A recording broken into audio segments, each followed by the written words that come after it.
Alain, propos d'un Normand. Le cinématographe. Quelqu'un me disait hier, en me montrant une gigantesque affiche lumineuse, « J'ai aimé le cinématographe à ses commencements, lorsqu'il représentait des effets naturels, comme un train en vitesse, un remorqueur luttant contre la tempête, des cavaliers au galop. Ce sont des scènes que l'on voit rarement, et que l'on ne voit point deux fois dans la nature. Je ne me lassais point de les revoir sur l'écran. J'apprenais à saisir les mouvements tels qu'ils se font. Bref, je ne souhaitais que des images un peu moins frétillantes. Mais le progrès ne se fit point comme je le désirais. Nos montreurs d'images déformèrent bientôt la nature. Ils nous firent voir les mouvements à l'envers. Ils reproduisirent des scènes mimées par de mauvais acteurs que l'on reconnaissait d'un numéro à l'autre. Et enfin, ils en vinrent à représenter des miracles. On vit des têtes coupées se recoller au tronc, et une douzaine de femmes sortir d'un sac en papier. Maintenant, tous ces spectacles ressemblent à des songes, et certainement les petits-enfants y perdront toute notion du possible et de l'impossible.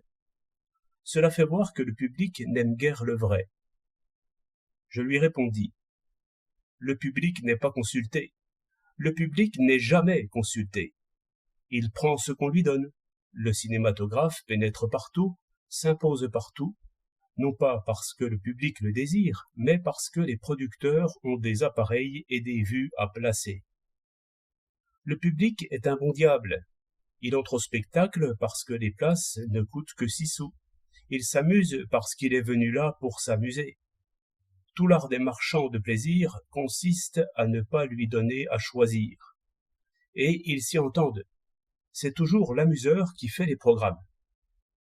Je vous entends. Vous dites que le public fuit les salles où l'on s'ennuie. Cela est vrai lorsque l'entrepreneur de spectacle manque de patience ou de capitaux.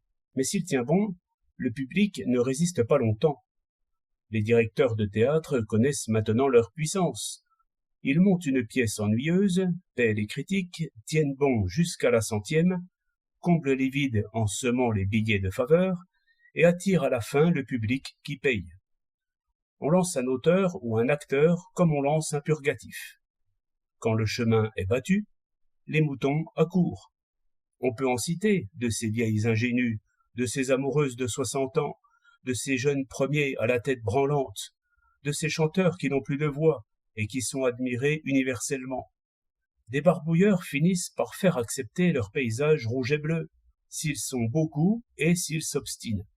Par le même procédé, les musiciens d'avant-garde font applaudir des combinaisons de sons à faire hurler. Il n'est plus de concert où quelques conférenciers ne nous assomment avec l'histoire de la musique. Le public dort gravement et se réveille pour applaudir. Quand on n'a pas ce qu'on aime, il faut aimer ce que l'on a. 1er juillet 1908.